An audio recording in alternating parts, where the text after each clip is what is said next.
Dancers ఎప్పుడు సిగ్గుపడరండి. వాళ్ళు కొంచెం ఇబ్బంది పడతారు. సిగ్గుపడడానికి ఏముండదు దీంట్లో. ఎందుకంటే డాన్స్ నేర్చుకోవటమే ఐ మీన్ ప్రదర్శించడానికి.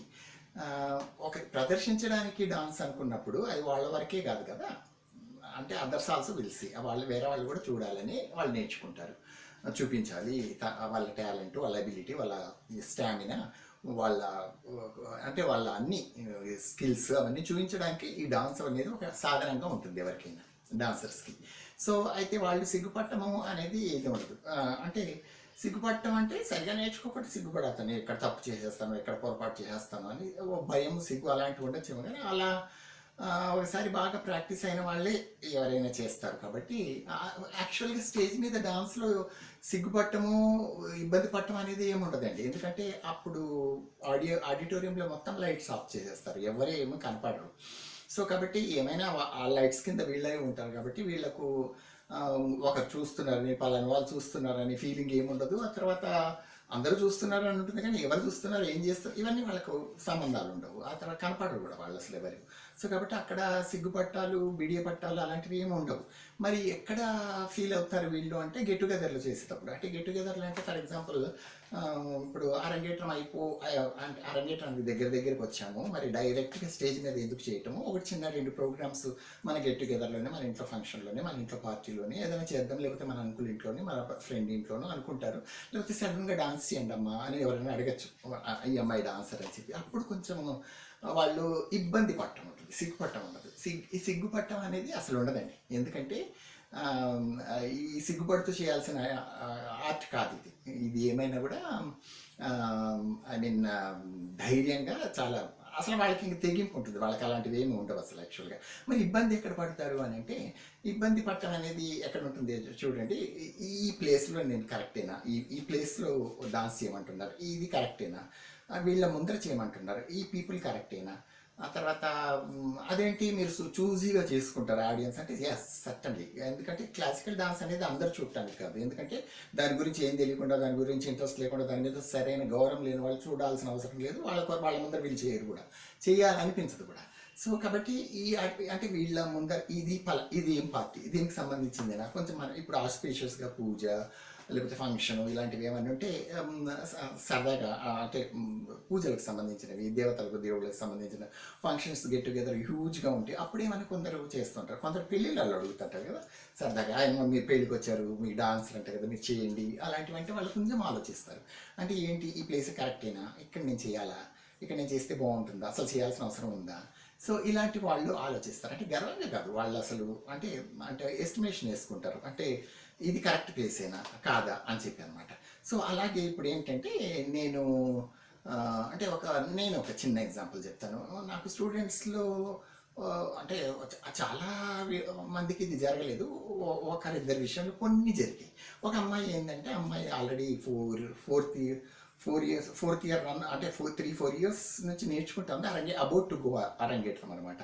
అయితే వాళ్ళ నాన్నగారు ఏమన్నారంటే, సార్ మాది పెద్ద ఫంక్షన్, మా ఓన్ పెద్ద ఫంక్షన్ హాల్ ఉంది, అక్కడ దసరాకి అనుకుంటా, దసరాలో మేము అమ్మవారికి చాలా గ్రాండ్గా చేస్తాము, మేము మా వాళ్ళందరూ, మా చుట్టాలందరినీ పిలిపిస్తాం, కొందరు చేస్తారు కదండి.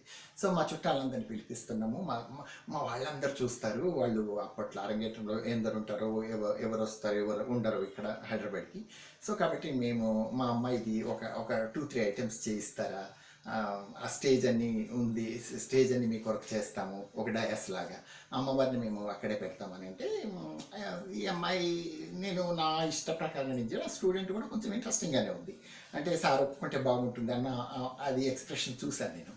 చూసి సరేలే అని ఒప్పుకొని ఓకే అన్నీ అయిపోయింది చక్కగా. ఈ అమ్మాయి అంటే ప్రిపేర్ అయింది, అంతా అయింది చక్కగా. ఆ రోజు వచ్చింది, అందరు ఉన్నారు, చాలామంది, దాదాపు ఒక 400 మెంబర్స్ పైన ఉంటారేమో. సో అంతా వచ్చింది. ఈ అమ్మాయి పర్ఫార్మెన్స్ మంచిగానే ఇస్తూ ఉంది. ఒక ఐటెం అయిపోయింది, సెకండ్ ఐటెం ఏదో చేస్తూ ఉంది. సెకండ్ ఐటెం ఏదో చేస్తూ ఉంటే, ఈ ఫంక్షన్ అంటే ఏంటంటే వస్తూ పోతూ ఉంటారు. సో అలా వస్తూ పోతూ ఉన్నప్పుడు కొందరు ఎవరో ఇద్దరు ఆడవాళ్ళే, ఎవరో నలుగురు, ఒక ఇద్దరు ముగ్గురు ఆడవాళ్ళు, ఆ స్టేజ్ కొంచెం కార్నర్గా అమ్మవారు ఉన్నారు. ఈ అమ్మాయి స్టేజ్ మీద డైస్ మీద డాన్స్ చేస్తుంది. వాళ్ళు మరి ఉండలేకపోయారో, ఎవరో వీళ్ళని కంట్రోల్ చేయలేదో ఏమో, కానీ వెనక నుంచి వెళ్ళి అమ్మ పూజ చేస్తున్నారు అక్కడ. అంటే అగరబత్తి ముట్టించడం ఇలాంటివన్నీ అలా చేసి మళ్ళీ ఈ అమ్మాయి గమనించింది. నేను కూడా చూశాను, ఏంటిది అనుకున్నాను. ఆ తర్వాత ఐ కాంట్ హెల్ప్, అట్లా అయిపోయింది. ఆ తర్వాత ఆ అమ్మాయి గమనించలేదులే అనుకున్నాను నేను. సో అలా చేస్తూ ఉంటే మళ్ళీ ఇటు ఇటు వెనక నుంచి తిరుగుతున్నారు అనమాట. అంటే అగ్గిపెట్టి కొరకో దేని కొరకో ముట్టిద్దాం సాంబ్రాణి అని ఇలాంటివి ఉంటాయి కదా, కర్పూరం అని. సో ఇలా ముట్టిస్తుంటే అమ్మాయి కొంచెం ఆ అమ్మాయికి నోటీస్ అయిపోయి గట్టిగా అరిచి ఏడ్చుకుంటూ నేరుగా గట్టిగా అరిచి కిందికి వచ్చేసి ఓ అని ఏడవడం మొదలెట్టింది. సో అందరూ షాక్ అయిపోయారు, ఏమైపోయింది ఏమైపోయింది అని. అక్కడ వాళ్ళు కూడా బిత్తరపోయారు. నాకు కూడా ఏం చేయాలో తెలియలేదు. యాక్చువల్గా నేను అర్థం చేసుకున్నాను ఎందుకు అలా జరిగిందో. సో అమ్మాయి చాలా హర్ట్ అయిపోయింది, చాలా అప్సెట్ అయిపోయింది. అసలు ఏంటి నా వెనకే తిరుగుతున్నారు అనుకున్నదో మరి ఏంటో తెలియదు. అమ్మాయి అసలు నేను చెయ్యను ఓ అని ఇంకేం మాట్లాడలేదు, నేను చెయ్యనట్టే చేయను అనుకుంటున్నది. అయితే వాళ్ళు కూడా కొంచెం అయిన తర్వాత అమ్మాయిని కొంచెం శాంతింపజేసి అయిన తర్వాత సార్ మీరు ఒప్పుకుంటే ఇంకొక ఐటెం చేస్తుందేమో అని అంటే నేను సత్యనే నేను ఒప్పుకోను. అయిపోయింది, అమ్మాయి మూడు పాడైపోయిన తర్వాత ఏం చేస్తుందండి. సో కాబట్టి లేదండి ఇంకా నేనేం చెప్పదలుచుకోలేదు, నేను చెప్పను, ఆ అమ్మాయి చేసింది లేకపోతే లేదు, but I'm not ready to force her అని నేను చెప్పాను. చెప్తే ఆ పేరెంట్స్ కూడా అర్థం చేసుకున్నారు. అంటే ఇలాంటివి జరగచ్చు అనమాట. అంటే ఏంటంటే వీళ్ళు ఇప్పుడు నాకు కూడా ఇష్టం ఉండదండి ఎప్పుడు నేను మొదట్లో, అంటే ఇప్పుడైతే నేను ఎవరిని కంట్రోల్ చేయలేను. ఒకప్పుడు ఏం చేసేవాడిని అంటే కొత్తలో ఈ వీడియోస్ అవన్నీ, అప్పుడు సెల్ ఫోన్స్ అవి లేవు, వీడియోస్ అవి ఎక్కువ ఉన్నప్పుడు నేను ఎక్కడైనా ఈవెన్ పూజలో వాటిలలో ఏమైనా గెట్ టుగెదర్గా ప్రోగ్రామ్స్ చేసేది అంటే చిన్న 1-2 ఐటమ్స్ చేసేటప్పుడు కూడా ఎవ్వరు వీడియోలు తీయకూడదని చెప్పేసేవాడిని. అయినా ఇక్కడ దొంగకి తీసేసేవాళ్ళు, మా తర్వాత నాకు చూపించేవాళ్ళు. సో ఇలాంటివి ఉంటాయి. కొందరికి ఇష్టం ఉండదు, అది ఎందుకు అయ్యేమో మరి అట్లా ఉంటుంది. అట్లా ఇబ్బంది పడటమే తప్ప డాన్స్లో సిగ్గుపడటం అనేది ఏది ఉండదండి. మరి ఎందుకు సిగ్గుపడతారు? కొన్నిసార్లు కొందరు సిగ్గుపడచ్చు. ఎందుకంటే ఫర్ ఎగ్జాంపుల్ అక్కడ ఈ అమ్మాయికి అక్కడ ఎక్కువ మగవాళ్ళు కనపడ్డప్పుడు, అంటే ఎవరో ఒక 5 మంది 6 మంది 5-6 మంది, అంటే ఒక less number women more number men ఉంటే అది చేయడానికి కొంచెం ఇష్టపడదు ఈ అమ్మాయి. ఈ అమ్మాయి బీయింగ్ కొంచెం మెచ్యూర్డ్ అమ్మాయి, అంటే ఒక టీనేజర్స్ అట్లాంటి వాళ్ళు అనమాట, వాళ్ళు ఇష్టపడతారు అలాంటివి. ఆ తర్వాత ఎవరైనా ఒకరు పర్టికులర్గా వాళ్ళని గుచ్చి చూస్తున్నా కూడా వీళ్ళకి ఇబ్బంది అనిపిస్తుంది. అంటే వాళ్ళు చూడటం ఈ అమ్మాయి డాన్స్ వేస్తుందంట చూద్దాంలే అనుకుంటే వీళ్ళు ఇప్పుడే చూస్తున్నాడు డాన్స్ వేస్తే ఇంకా వీళ్ళ అంటే అది మిస్అండర్స్టాండింగ్. సో అలాంటివి ఏమైనా కొంచెం జరిగాయి. ఎందుకంటే వీళ్ళు కూడా అమ్మాయి కూడా అంతంగా ఎస్టాబ్లిష్ అయిన ఆర్టిస్ట్ కాదు కదా. సో ఇలాంటివి జరుగుతాయి అంతే తప్ప డాన్స్ కొరకు సిగ్గుపట్టాలు అనేది అసలు ఉండదు. నేను స్కూల్స్లో ఆ టైంలో చేసేటప్పుడు ఏం చేసేవాడిని అంటే డాన్స్ వెళ్ళేవాడిని ధైర్యంగా. డాన్స్ స్టేజ్ కట్టను ఓపెన్ తర్వాత డాన్స్ చేసేవాడిని. డాన్స్ చేసిన తర్వాత ఆ సాంగ్ అయిపోయిన తర్వాత పాట అయిపోయిన తర్వాత వెంటనే పరిగెత్తి వెనక్కి వచ్చేసేవాడిని. అదేమో నాకు ఒక్క నిమిషం కూడా అక్కడ ఉండబుద్ధి అయ్యేది కదా. అంతవరకు నాకు చాలా ధైర్యంగా చాలా ఇదిగా చేసిన వాడిని కూడా ఇంకా అసలు పరిగెత్తుకుంటే వెనక్కు అలవాటు చాలా రోజులు ఉండేది.